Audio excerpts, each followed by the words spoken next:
aujourd'hui pour traiter l'exercice du plasmide. Pour exprimer les protéines, nous avons besoin de plasmides bactériens. Un plasmide est une séquence d'ADN circulaire double brin dans lequel nous pouvons insérer de l'ADN pour obtenir notre séquence d'intérêt. Un plasmide contient une origine de réplication, un gène de résistance à un antibiotique comme l'ampicilline par exemple, un promoteur qui permettra l'expression des bactéries et des sites d'enzymes de restriction grâce auxquels nous pourrons ouvrir ce plasmide. Nous allons donc chercher à ouvrir ce plasmide au niveau de ces sites d'enzymes de restriction pour insérer un fragment d'ADN qui réagira dans le milieu réactionnel avec une ligase qui permettra de lier le gène au plasmide initial. Donc nous allons traiter ici cet exercice. Nous nous retrouvons donc ici avec l'exercice qui traite sur le plasmide. Premièrement, nous avons ici notre gène, ici notre site de clonage multiple et ici notre énoncé. La première question étant, réécrire le plasmide vide à l'aide de l'énoncé. Donc, l'énoncé nous dit, vous disposez d'un plasmide de 2000 paires de bases comprenant un site de clonage multiple juste en aval du promoteur, un site BGL2 à 400 paires de bases en aval du promoteur, un site PVU2 à 500 paires de bases en amont du promoteur et un site IND3 à 800 paires de bases en amont du site PVU2. À partir de ces données, nous allons pouvoir dessiner notre plasmide. Tout d'abord, comme nous l'avions vu tout à l'heure, un plasmide est un ADN circulaire qui comprendra un promoteur pour permettre l'expression des bactéries. Sur le promoteur, nous allons toujours dessiner la flèche qui indique le sens de lecture du plasmide, donc de 5' en 3'. À partir de là, nous pouvons le compléter. Donc, tout d'abord, on vous dit qu'il y a un site de clonage multiple juste en aval du promoteur. Donc, pour cela, il est nécessaire de définir les expressions en amont et en aval. En amont signifie avant et en aval après. Comment le retenir? Vous prenez l'exemple du ski. Vous avez la montagne, puis la vallée. Quand vous skiez, vous commencez par la montagne, puis vous descendez dans la vallée. Donc, il y a avant le mont, donc en amont, et après la vallée, donc en aval. Donc, le site de clonage multiple est juste en aval du promoteur, donc juste après. Nous pourrions le mettre ici. Après, le site BGL2 a 400 paires de bases en aval du promoteur. Donc, nous sommes toujours après le promoteur, mais il y a ici 400 paires de bases qui les séparent.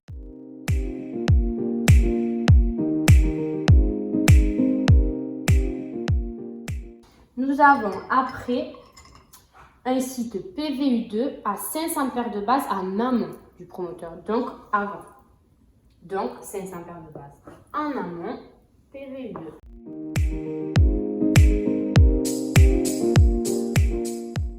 Notre dernier site se situe à 800 paires de bases en amont du site PVU2. Donc, nous sommes toujours avant, puisque notre site de lecture est comme ça. Avant, c'est ici, donc à 800 paires de bases.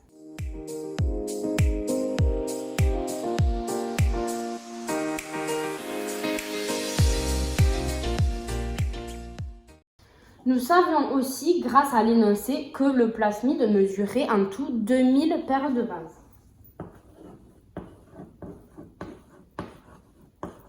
Cela va donc nous aider pour savoir combien de paires de bases séparent le site BGL2 du site IND3. Donc pour ça, il faut soustraire la taille de chaque fragment à la taille entière de votre plasmide. Donc vous faites 2000 moins 500 moins 400 et moins 800 et vous obtenez donc 300 paires de bases.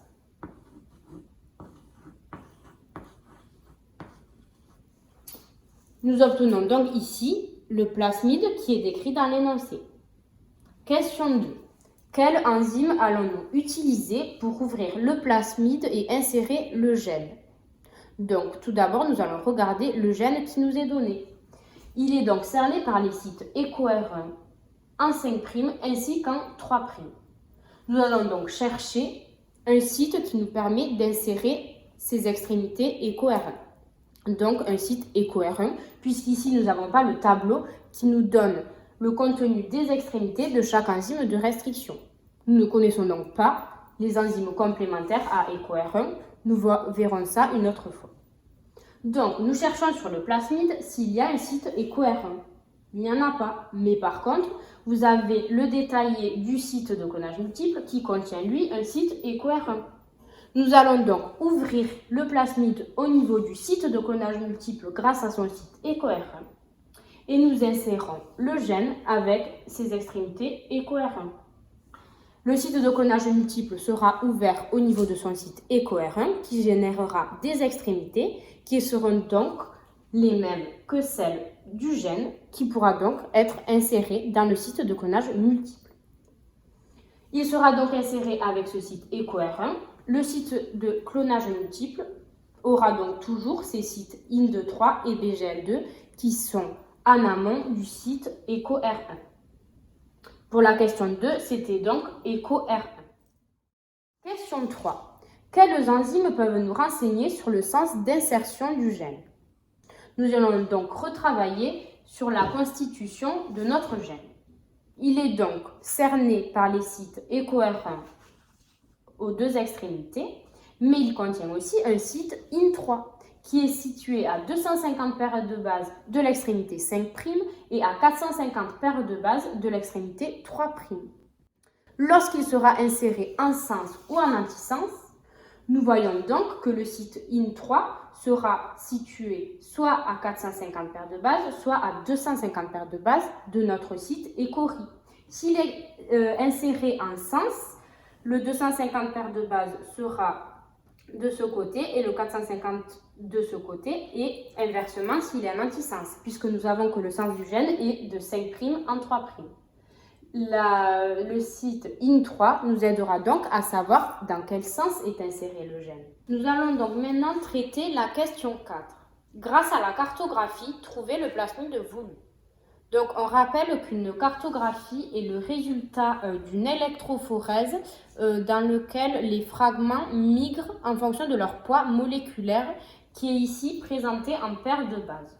Donc nous avons ici les poids moléculaires de chaque fragment. Donc ici il sera d'environ 250 paires de bases, ici de 1150, ici de 1300 en fonction de là où il se situe.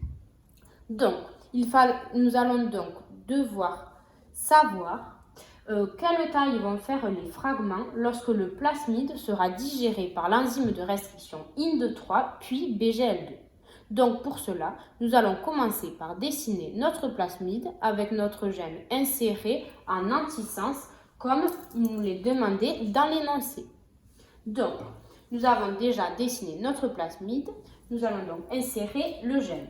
Nous savons qu'il est inséré dans le site de clonage multiple sur son site EcoR1. Le site de clonage multiple restera sur notre plasmide puisqu'il sera toujours constitué des sites IND3 et BGL2. L'extrémité de notre gène sera toujours cernée par un site EcoR1 également puisque notre site EcoR1 s'insère sur un site EcoR1 qui va donc rester. Donc, ne n'oublions pas les sites qui sont déjà présents.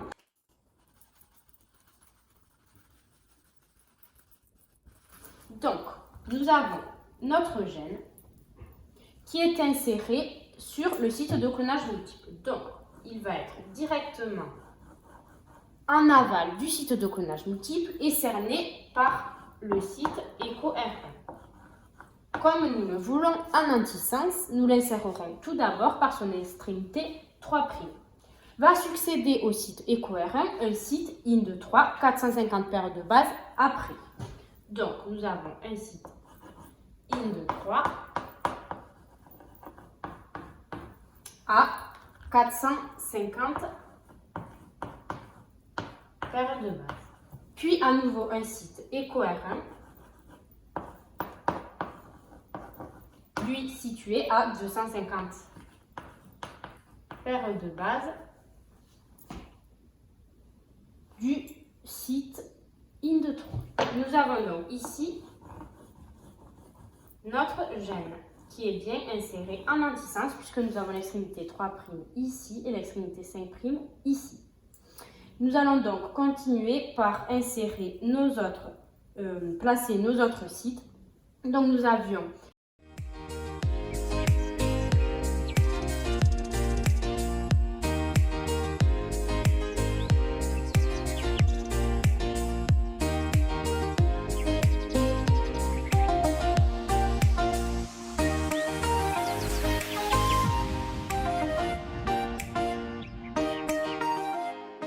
Donc voici le plasmide ayant inséré notre gène en antisens.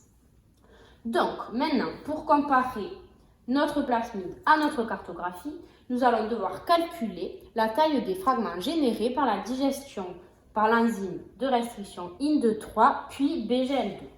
Donc, on sait que le nombre de fragments est corrélé au nombre de sites présents sur notre plasmide. C'est-à-dire que si nous avons 3 sites d'une enzyme sur un plasmide, il y aura donc 3 fragments générés par la digestion de cette enzyme sur notre plasmide.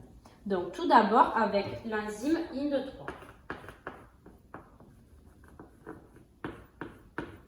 Nous voyons qu'il y a un site IND3 ici, un dans notre gène et un autre qui est également dans notre site de clonage multiple. Attention, il faut toujours prendre en compte les sites présents dans le site de clonage multiple. Nous allons donc avoir 3 fragments. Et pour savoir quelle taille ils font, nous allons additionner chaque partie. Donc, entre celui-ci et celui-ci, nous voyons qu'il y a 450 paires de bases. Entre celui-ci et celui-ci, nous avons donc 250 plus 400 plus 300 qui nous fait un total de 950 paires de bases. Et entre celui-ci et celui-ci, nous avons 500 plus 800 qui nous fait un total de 1300 paires de bases. À partir de ça, nous pouvons regarder sur notre cartographie de restriction si nous avons un plasmide qui correspond à la taille de nos fragments. Nous en voulons donc 3. Nous pouvons d'emblée donc éliminer le plasmide B puisqu'il n'y a que 2 fragments générés par la digestion de l'enzyme IND3. Après, nous allons regarder en fonction des tailles de nos fragments. Donc, tout d'abord, nous en voulons un de 450 paires de bases.